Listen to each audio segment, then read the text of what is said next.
Hey guys, welcome back to the channel. If you've ever used Coinbase Wallet to send crypto, chances are you've looked at the fees and thought, why is this so expensive? Today, we're breaking down why Coinbase Wallet fees feel so high, where those fees actually go, and what you can do to possibly reduce them. Let's start with the basics. First, Coinbase doesn't control or keep the network fees. These fees are actually called network fees or miner fees, and they go directly to the miners or validators who help process and secure the blockchain. So when you send ETH on the Ethereum network, for example, your gas fee is going to Ethereum miners, not Coinbase. Now, why do these fees seem high? It all depends on which network you're using.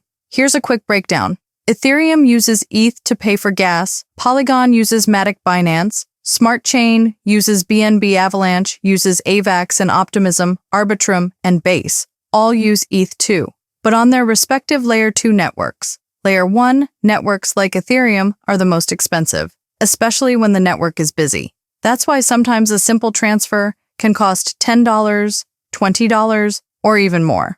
So what can you do to reduce these fees? One option is to switch to a cheaper network. If the token you're sending is available on Polygon, Binance, Smart Chain, or Base, fees are usually way lower. Also, Coinbase Wallet lets you adjust your transaction speed before confirming. You can pick a slower speed to pay less, or a faster one to get it confirmed quickly, but with a higher fee. What if your transaction gets stuck? If your ERC20 token transaction is pending forever, try this. Sign out of Coinbase Wallet. Sign back in, make sure you backed up your recovery phrase first. Then either choose speed up or cancel the transaction. This can help fix stuck or delayed transactions without having to panic. So, is Coinbase Wallet overpriced? Not exactly. It's the blockchain network fees that are high, and the good news is you have some control over what network you use and how fast you want your transaction to go through. That's it for today's video. If this helped you understand Coinbase Wallet fees a bit better, drop a like and hit that subscribe button for more crypto tips. Thanks for watching. Catch you in the next one.